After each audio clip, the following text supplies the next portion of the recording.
안녕하세요. 서울에서 공인중개사를 하고 있는 30대 가장입니다. 저는 시골에서 나고 자라서 대학교를 서울로 오기 전까지만 해도 이렇게 세상이 넓은지 몰랐습니다.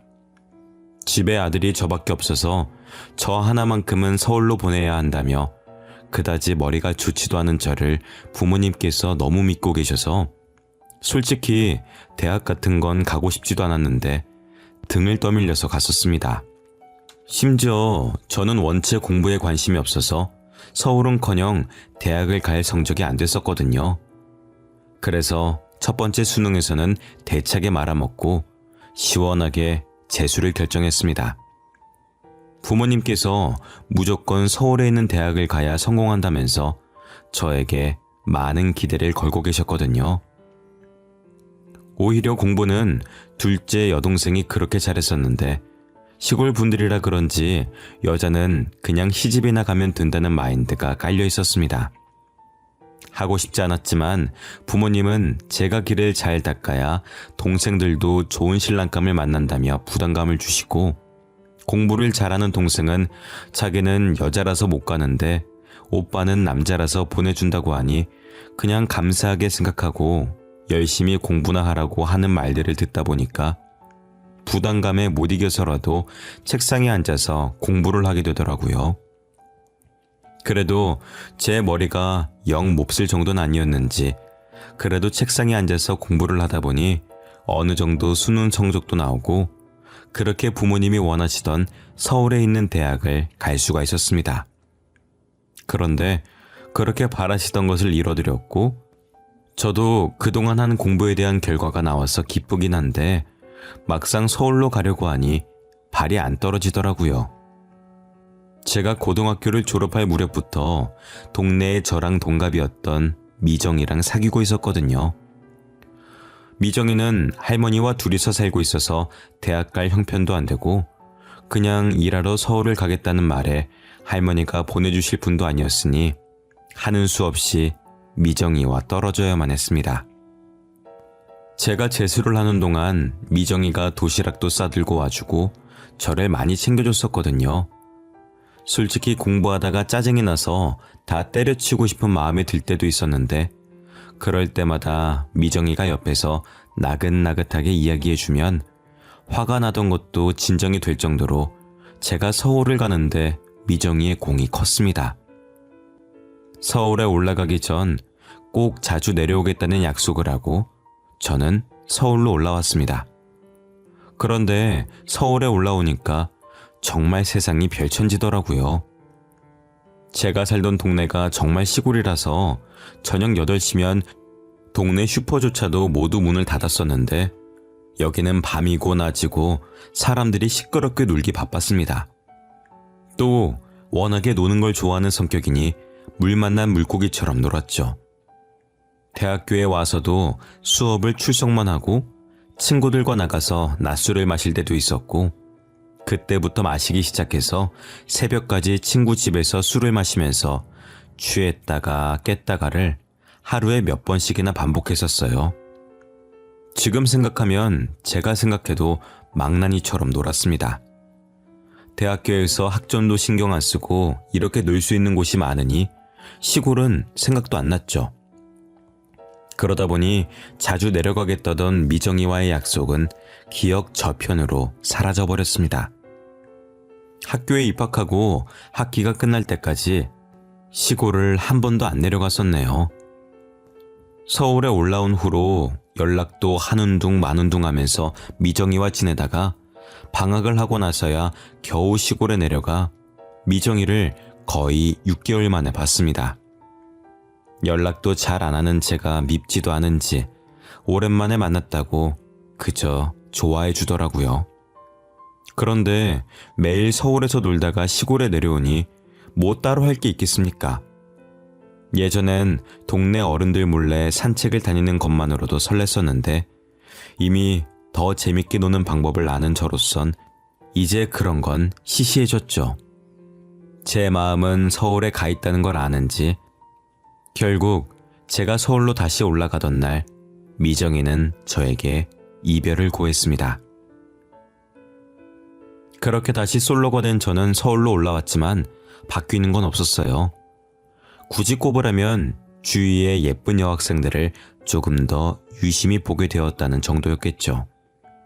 그 전에는 연락도 잘 하지 않지만 그래도 여자친구가 있었으니 대놓고 딴짓을 하진 않았는데 이제는 여자친구도 없는 몸이니 친구들끼리 미팅도 나가면서 여자아이들과 어울려 놀았습니다. 그런데 분명 미정이보다 예쁘고 잘 꾸미고 다니는 아이들인데 이상하게 첫 연애를 할 때만큼 설렌다거나 하질 않더라고요. 그래서 저는 그래도 연애도 한번 해봤다고 어린애처럼 오두방정을 떨지 않게 됐구나 생각했었죠. 그런데 그런 제 생각도 교양 수업에서 만난 한 여학생을 보고 틀렸다는 걸 깨달았습니다. 교양 수업에서 발표를 하는 여학생을 보고 저는 그대로 반해버렸습니다. 얼굴도 예쁜데다가 지적이고 똑부러지게 발표하는 모습에 처음엔 호감을 느꼈었어요. 그런데 어쩌다 몇 번 옆자리에 앉았었는데 샴푸 향기와 수업에 집중하는 모습에 어느새 저는 수업이 아닌 그녀에게 집중하고 있더라고요. 그런데 모르는 여자한테 처음에는 어떻게 말을 걸어야 할지 모르겠는 겁니다. 그래서 무작정 수업이 끝나고 그 여학생에게 오늘 수업 내용 필기를 놓쳤다는 것을 핑계로 책을 빌려줄 수 있냐고 물었습니다. 책을 빌려주면 다음에 돌려주면서 또 말을 걸 수가 있었으니까요. 제가 오늘 필기를 제대로 못해서 그런데 혹시 필기 내용 좀 보여주실 수 있으실까요? 네? 제가 바로 다음 수업에 가야 해서요. 그럼 여기 제 번호 드릴 테니까 책만 빌려주시면 안 될까요? 다음 수업이나 그 전에 책 필요하시면 언제든지 연락하세요. 바로 돌려드릴게요. 제 말에 딱히 안 된다고 할 이유가 없어진 여학생에게 책을 빌리는데 성공했습니다. 그 후로 여학생에게 연락이 오진 않아서 다음 시간에 바로 책을 돌려주긴 했지만 고맙다는 핑계로 제가 뭐라도 사겠다면서 번호를 받아냈습니다. 그 후로는 매일같이 연락도 하고 가끔 점심시간이 맞으면 밥도 같이 먹으면서 친해졌고 저희는 자연스럽게 연인 사이로 발전했습니다. 사귀고 나니까 여자친구는 정말 인기가 많더라고요.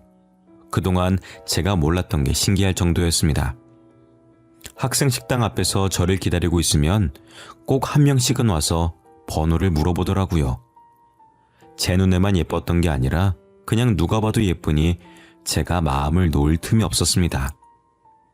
그렇게 예쁘면서 공부까지 잘하는 여자친구 덕분에 저도 입학하고 1년이 다 돼서야 도서관을 처음 가봤고 여자친구와 함께 공부를 하면서 학점도 엄청나게 올랐어요. 그런데 문제는 제가 군대를 가면서 일이 터졌습니다.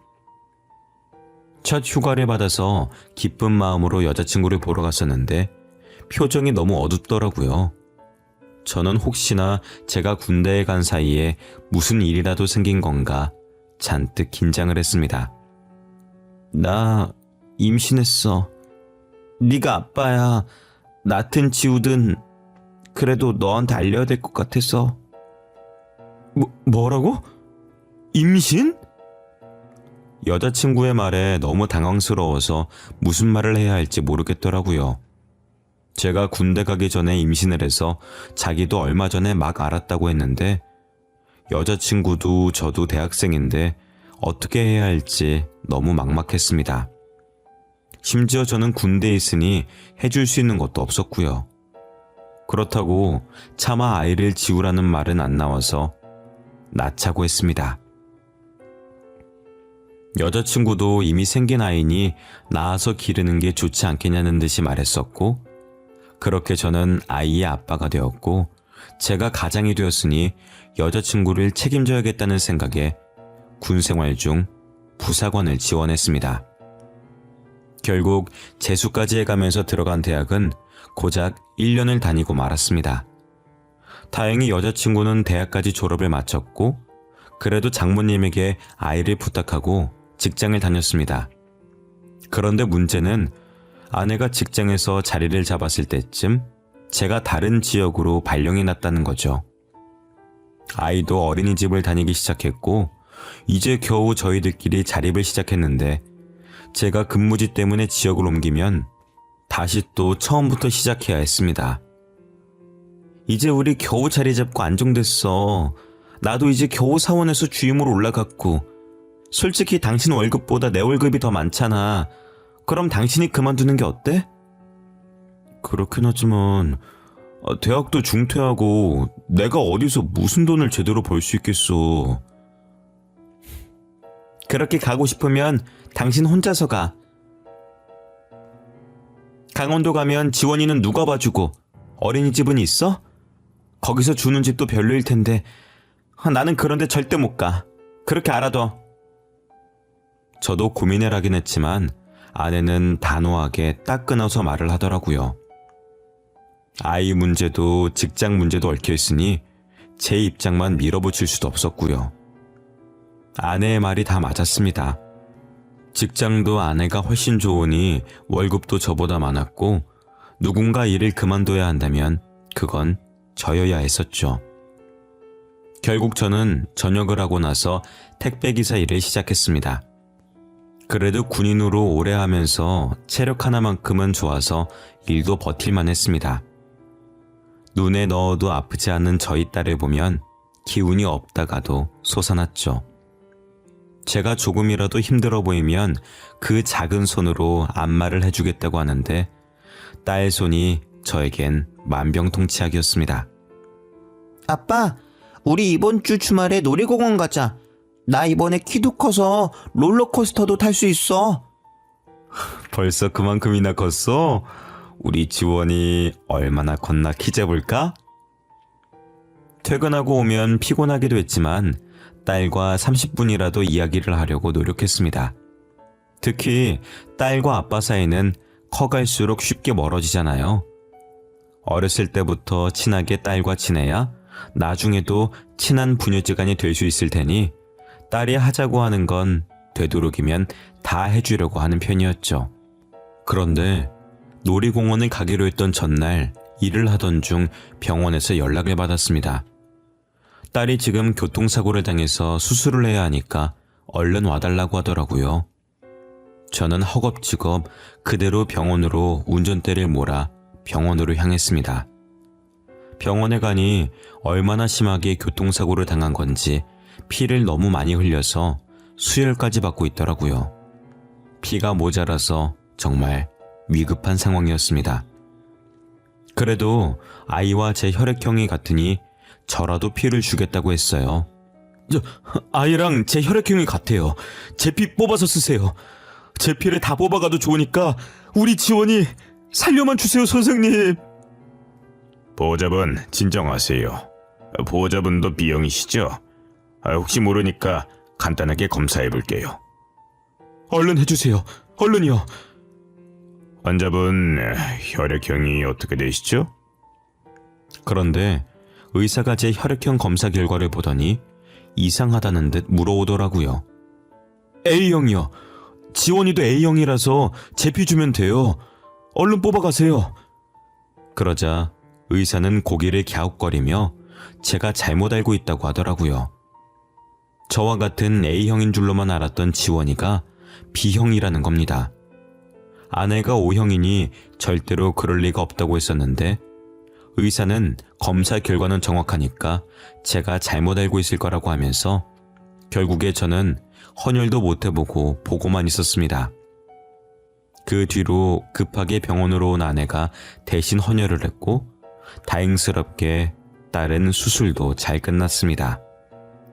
의식도 금방 회복할 거라고 하는 이야기에 안심이 되긴 했지만 찜찜하더라고요. 여보, 당신 O형 맞지? 응, 왜? 지원이가 A형이잖아. 그런데 혈액형이 바뀐 건지 잘못 알고 있었던 건지 이번에 수혈 받을 때 검사하니까 B형이 나왔다고 하네?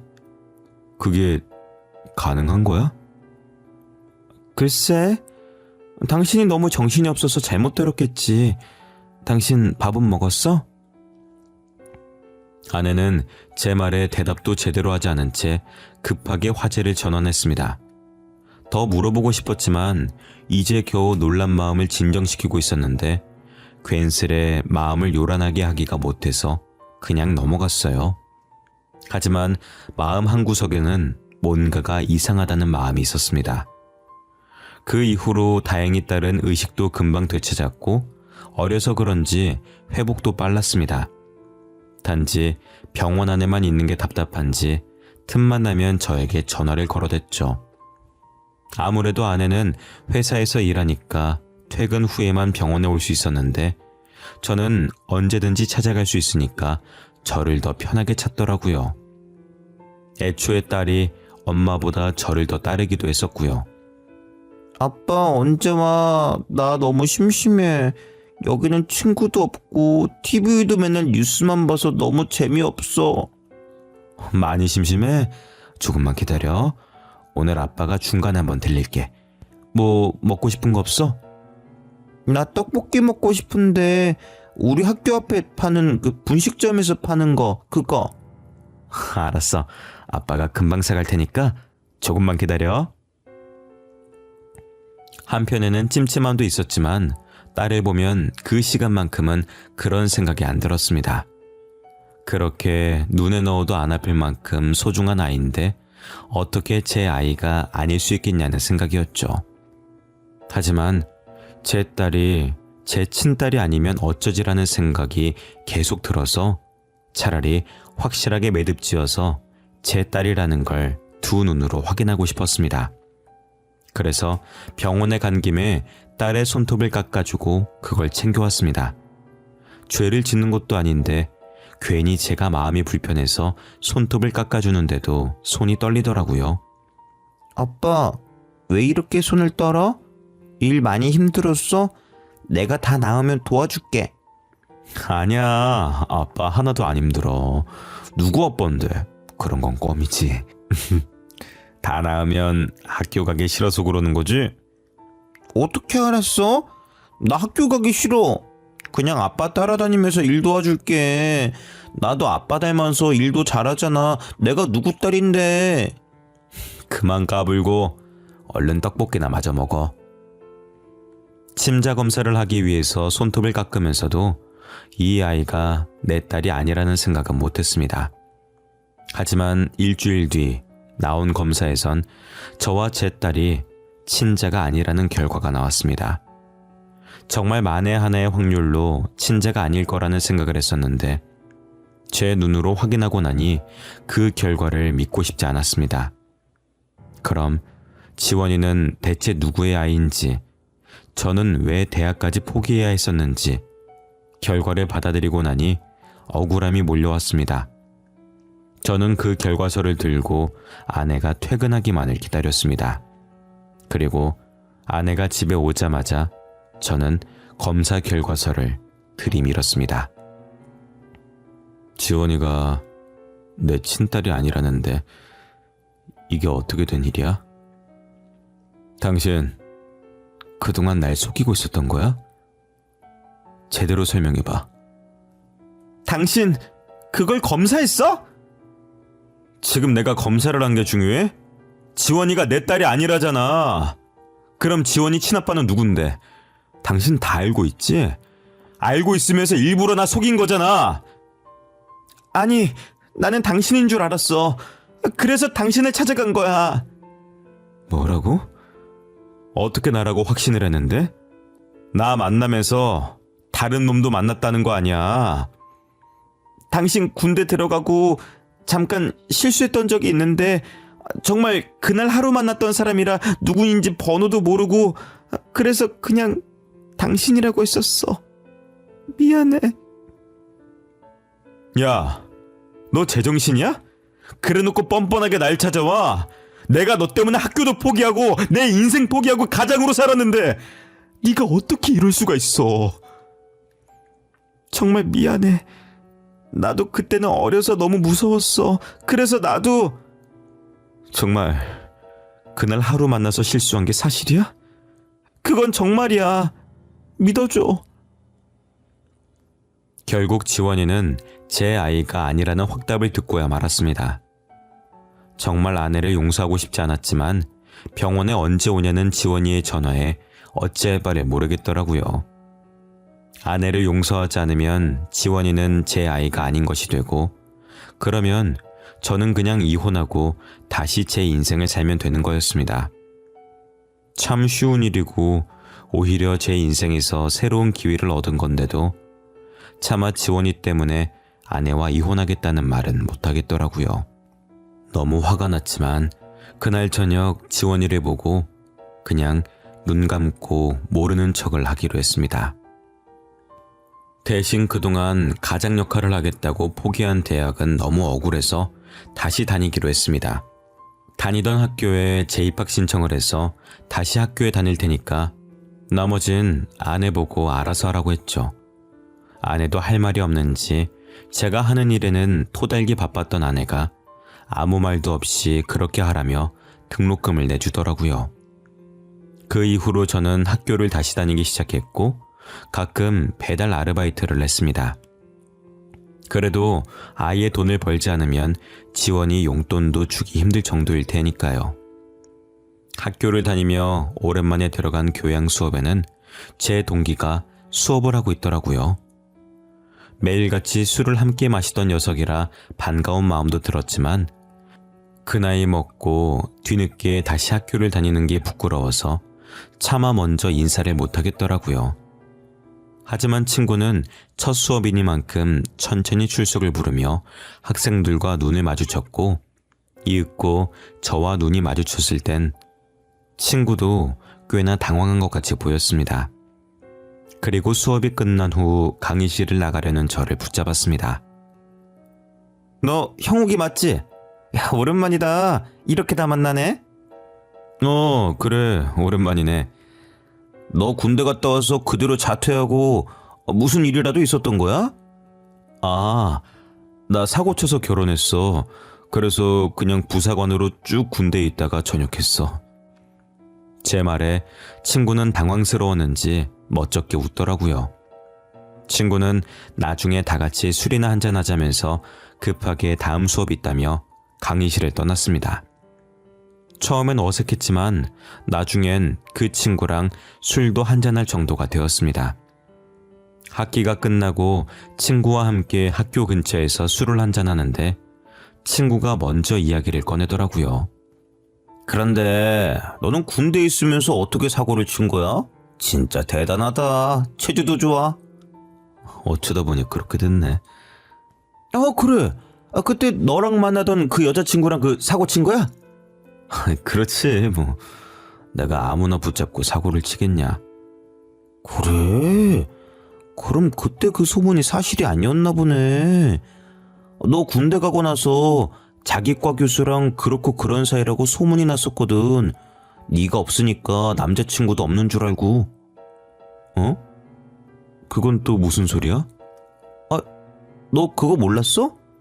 우리 같이 들었던 교양 수업 교수님 있잖아. 너 만나기 전에도 교수랑 네 와이프랑 수상하다고, 둘 사이 수상하다고 소문이 돌았었어. 그런 소문이 돌았었다고? 나는 전혀 몰랐는데? 그거야, 네가 워낙 다른 소문에 관심이 없어서 그런 거고 너 빼고 다 알아. 나도 그 소문 알고 있었는데 너랑 사귄다길래 헛소문이라 생각하고 넘어갔지. 그리고 그 친구가 해준 이야기는 완전 처음 듣는 이야기였습니다. 알고 보니 그때 아내는 저랑 사귀기 전부터 그 교수와 소문이 이상하게 나 있었는데 저랑 사귀면서 그런 소문이 쏙 들어갔다가 제가 군대를 가자마자 또 소문이 났다더라고요. 거기다 여자친구가 점점 배가 불러오면서 한 학기는 휴학을 했는데 그것마저도 그 교수와 헤어져서 그런 게 아니냐는 이야기도 나왔었다네요. 아내가 그때 그 교수님 방에 자주 들락거리기도 했었고 또 어떤 사람은 그 두 사람이 데이트를 하고 있었다는 걸 봤다는 이야기도 있었습니다. 제 친구는 굳이 이미 사귀고 있는 저에게 그런 소문까지 알릴 필요가 없겠다 싶어서 말하지 않고 그냥 내버려 뒀었다 그러더라고요. 친구의 이야기를 들을수록 감으로 알 수가 있었습니다. 아내가 그때 그 교수와 사고를 친 거라는 것을요. 하룻밤에 만나 지나가는 남자가 아닌 그 교수가 아이의 아빠라는 걸 느낄 수가 있었습니다. 저는 그날 친구와 잔뜩 술을 마시고 취해서 집으로 돌아갔어요. 그리고 술의 힘을 빌려 아내에게 제 직감이 맞는지 확인했습니다. 당신 솔직히 이야기해. 정말로 지원이 생부가 누군지 몰라? 갑자기 왜 또 그래? 정말 모른다니까. 이미 없었던 일로 하기로 했잖아. 당신 그 교수님이랑 그렇고 그런 사이였던 거 맞지? 그러자 아내는 그걸 어떻게 알았냐는 듯 흠칫 놀라더라고요. 술을 진탕 마셨지만 아내의 반응을 보니 술 기운이 싹 내려가는 걸 느꼈습니다. 그럼 그 지원이 승부가 그 교수 맞아? 당신 나한테 또 거짓말을 한 거야? 미안해. 그래. 지원이 생부 교수님 맞아. 그런데 교수님은 아무 잘못 없어. 그냥 내가 먼저 좋다고 따라다닌 거야. 교수님은 가정도 있으셨고. 그래서? 그럼 나는 무슨 잘못이 있는데? 당신한테도 정말 미안하게 생각해. 그런데 이제 다 지나간 일이야. 교수님도 지원이 낳고 난 이후로 만난 적도 없고 만나주지도 않으셨어. 지금 그게 중요한 게 아니잖아. 어떻게 또 그 와중에 친아빠를 몰랐다고 거짓말을 해? 정말 미안해. 그런데 교수님이랑 그런 것도 이미 다 지나간 일이야. 또 저를 속였다는 배신감에 치가 떨렸습니다. 이제는 더 그 사람을 만나지 않는다는 말도 믿을 수가 없었습니다. 이제 당신이 하는 말은 다 못 믿겠어. 내가 그 말을 어떻게 믿어? 정말이야. 나도 지원이가 있는데 어떻게 한눈을 팔겠어. 아무리 아이를 생각한다고 해도 한 번의 실수였다는 것과 저를 기만했다는 건 완전히 다른 차원의 문제였습니다. 더 이상은 아내의 입에서 나오는 말은 믿을 수가 없었습니다. 결국 제 입에선 기어코 이혼하자는 말이 나왔어요. 저는 그대로 집을 나와 숙소를 잡았고 한동안 딸을 보는 것도 너무 괴로워서 딸에게서 전화가 오는 것도 받지 않았습니다. 그렇게 한동안 숙소에서는 한 발짝도 나오지 않고 모든 걸 포기한 사람처럼 살다가 모든 걸 접고 시골로 내려가기로 마음먹고 학교에 자퇴서를 내러 갔습니다. 그런데 자퇴 원서를 내고 나오는 길에 학과 사무실에서 제 아내와 만났다는 그 교수와 마주쳤습니다. 얼굴을 보니 제가 아내와 함께 수업을 들었던 그 교양 교수라는 걸 한눈에 알겠더라고요. 그렇게 함께 엘리베이터까지 타고 내려와 건물을 나서는데 지원이와 함께 아내가 있었습니다. 아내는 저와 눈을 마주치고 안절부절 못하고 있는데 제 옆에 있던 교수가 아내에게 아는 체를 하면서 가서 손을 잡더라고요. 그런데 지원이가 저를 발견하고 아내의 손을 뿌리치고 저에게 달려왔습니다. 아빠, 왜 그동안 집에도 안 왔어? 퇴원하면 장난감 사준다고 해놓고 집에도 안 들어오고 장난감 사주기 싫어서 그런 거지. 때 안 쓸 테니까 집에 와서 나랑 놀아, 아빠. 딸은 제 손을 잡았고 동시에 아내와 그 교수는 뒤를 돌아 저를 쳐다봤습니다. 두 사람은 지금까지도 만나고 있었던 게 틀림없었습니다. 넌 또 거짓말이었어? 이젠 놀랍지도 않네. 이렇게 다 들통날 거 뭐하러 거짓말을 해? 아직까지도 이 남자 만나면서 지원이는 왜 데려와? 왜? 오늘은 친아빠라고 소개라도 해주려고? 그래, 지원이도 가자. 아빠보다 친아빠랑 같이 사는 게 좋지 않겠어? 당신 나랑 이혼하겠다며. 교수님도 이혼하시고 나랑 합치기로 하셨어. 뭐라고? 당신 제정신이야? 지원이 의견은 물어보지도 않고 그걸 왜 마음대로 정해? 당신이 지원이 키울 자격이나 있어? 자네가 많이 화가 난 것 같은데 이미 이혼하자고 먼저 말했다고 들었어. 근데 이걸 이렇게까지 화낼 일인가? 애도 보는데 진정하고 나중에 어른들끼리 이야기하지. 그러면서 교수는 제 손을 꼭 붙잡고 있던 지원이를 데리고 아내와 함께 떠났습니다. 불륜 커플이 어찌나 뻔뻔한지 누가 보면 두 사람은 아무 잘못도 없어 보이더라고요. 아무리 제가 모든 걸 포기하고 시골로 돌아가겠다고 마음을 먹었다지만 두 사람이 마음 편히 잘 사는 꼴은 두고 볼 수가 없었습니다. 저는 그대로 학교에 대자보를 써서 붙였어요. 그 교수가 어린 학생을 꼬셔서 임신까지 시켜놓고는 나몰라라 했고 그 여학생은 다른 남자의 아이라고 속여가며 아이까지 낳아놓곤 지금까지도 불륜을 저지르고 있었다는 사실을요. 당연히 그 다음날 학교는 발칵 뒤집어졌고 그 대자보는 제가 쓴 것이라고 밝혀졌습니다. 친구 이야기를 들어보니 제 대자보가 교수들 사이에서도 화제가 되어서 교수들끼리도 뒤에서 엄청 욕을 하고 있다고 하더라고요. 사람을 우습게 알고 자기들의 허물을 숨기기 위해서 남을 이용했으면 결국엔 다 들통이 날 거라는 생각은 없었는지 멍청하다는 생각이 절로 들었습니다. 그런 사람이 교수랍시고 교단에 서는데 교수들끼리도 당장 해임하라는 목소리가 커졌고 결국 그 교수는 학기도 다 마치지 못한 채 학교를 떠나야만 했습니다. 아내는 그 소식을 듣고 불이 나게 저에게 전화로 따지더라고요. 당신 그걸 대자보까지 붙여야 했어? 이거 명예훼손인 거 알지? 그러던가 명예훼손으로 고소할 수 있으면 해봐. 그리고 그 사람만 잘못한 게 아닌 거 알지? 내가 당신 회사에도 그 대자보 똑같이 붙일 수 있어. 아직은 지원이 생각해서 참는 거야.